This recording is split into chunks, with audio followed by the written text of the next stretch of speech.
How you doing, folks? My name's Jesse. Vlog entry number 23, April 30th. What have I been working on?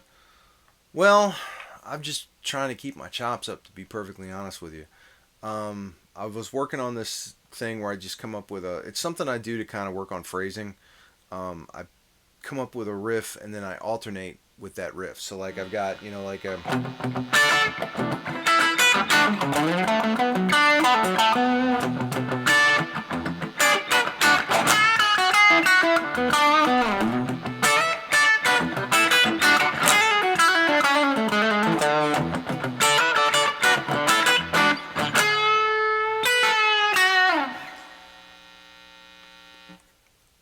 And it's a really good indicator of where I'm at.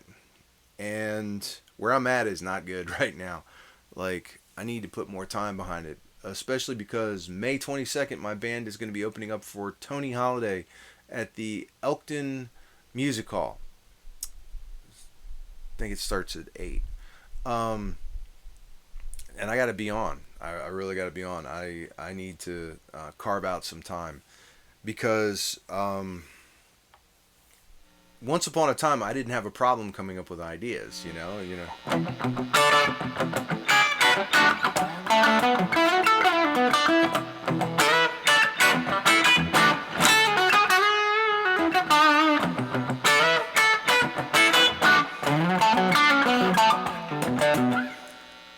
Like, my timing is off, and it's bugging me. So, this is a love letter to myself, saying, get off your ass and get some work done.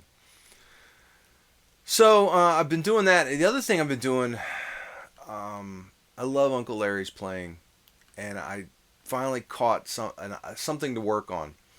And I knew about it. I saw Arlen Roth do a thing about it years ago.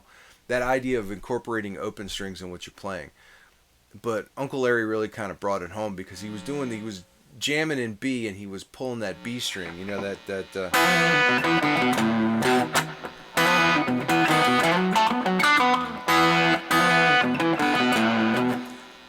I marvel at his touch because like you don't want it to ring out and you don't want it to choke you out, but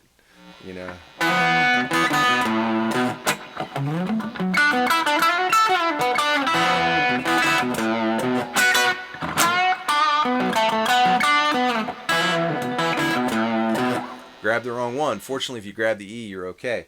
But I found like the E.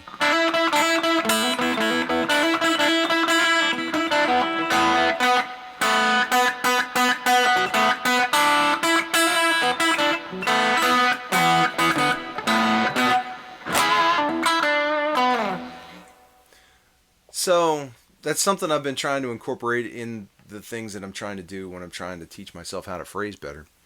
So anyway, what have I been working on it with? Well, I've been working on it with this guitar right here. It is an Ibanez GRG 121SP. It was a COVID purchase. Might have gotten it for free. I had a lot. I didn't use my Visa forever. I mean, I used my Visa, but I didn't use the points on it forever, like a decade. And when I started shopping on Reverb during COVID, it was like, how much would you like to use? You have this number of dollars. And I'm like, wow, really? I do? Okay. So, I saw Phil McKnight's video on it, and I was just like, I mean, what's not to love about a flip-flop finish, right? Come on.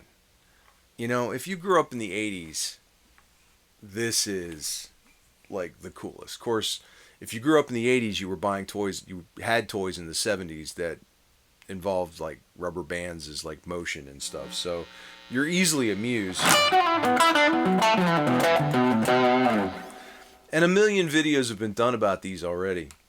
But here's what I did different. I didn't like the pickups. So these are Sir Thornbuckers,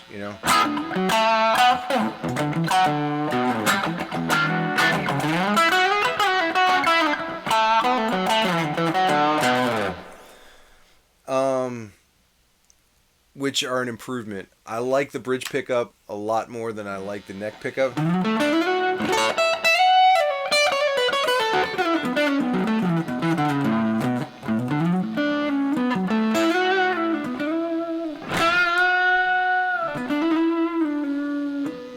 I will confess, I like the neck pickup better when it's clean.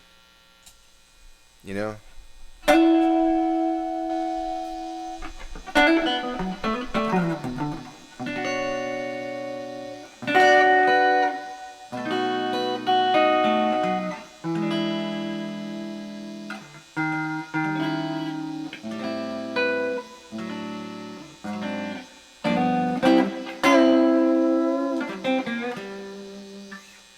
And I wasn't a fan of the 5-way switching system, so I put a 3-way in, and then I did coil tap. So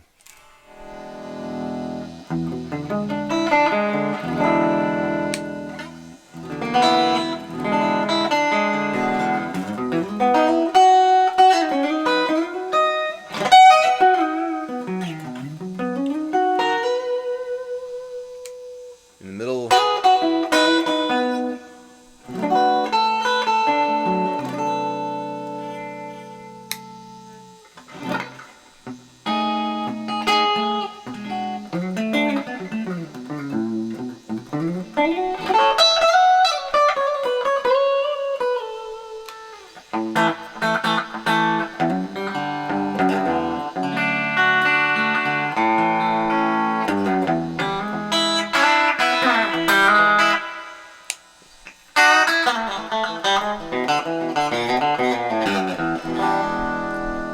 And I think this is a good example again of that two position I like, humbucker in the neck and a single coil in the bridge.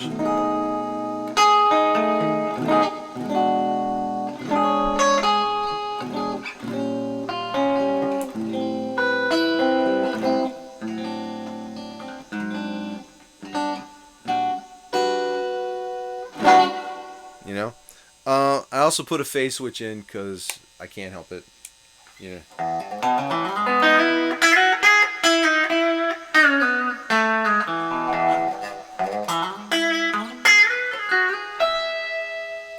You know, you throw some dirt on that, you know, like put a lot of dirt on it.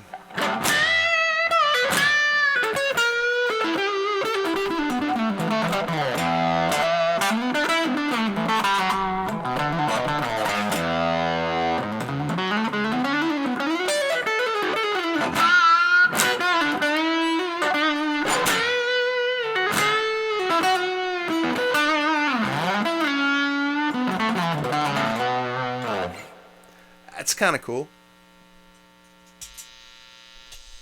I put a fuzz pedal on the board. That's an interesting conversation. The neck on it. I really like the neck. You know, you couldn't be a guitar player. You couldn't be a teenager in the 80s and not be aware of the RG series.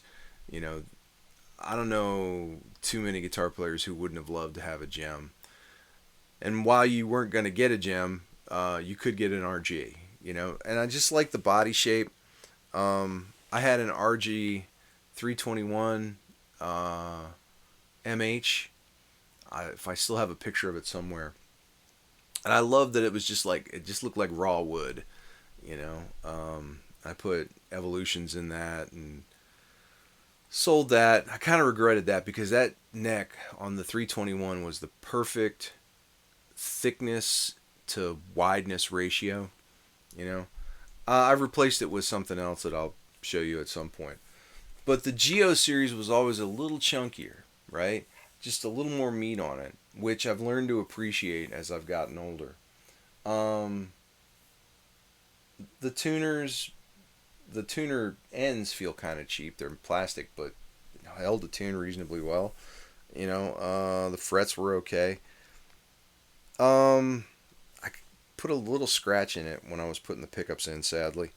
And the thing is, like, it's just not getting used. I took it to band practice and it was okay, but it wasn't fabulous. And it's kind of just spending time in the closet when it could be serving someone else and something else might be in its place. So it's going to get moved on for something else. To that end, I got a couple things that I want to share with you. I bought an Ibanez case for it. and I bought it off of Goodwill. And I've come to the conclusion I'm not buying stuff off of Goodwill anymore. Like, it showed up and it was in great shape and it smelled a little odd, but I threw the guitar in the case and I put the case in the closet and I didn't think about it for, I don't know, 6, 8 months, something like that. I open up the case and there's a funk in there like you wouldn't believe. Okay, I'll take care of it.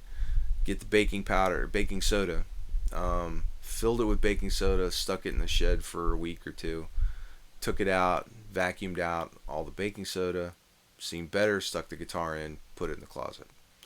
Pulled it out a couple months later, and my guitar is covered with baking soda. It's like it had dandruff or something.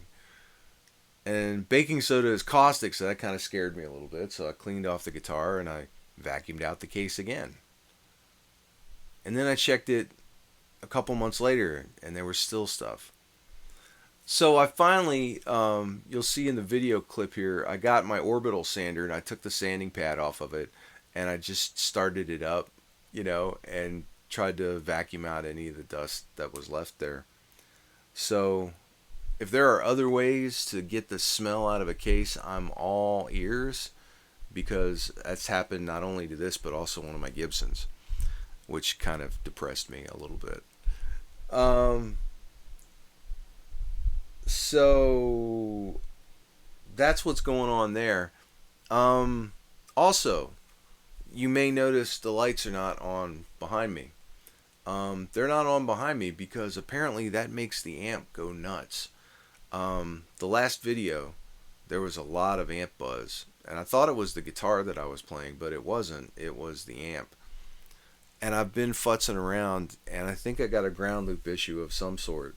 I unplugged everything else that I could, and the noise went away. Plugged in other stuff. There's stuff I have to plug in, like the lights and stuff like that.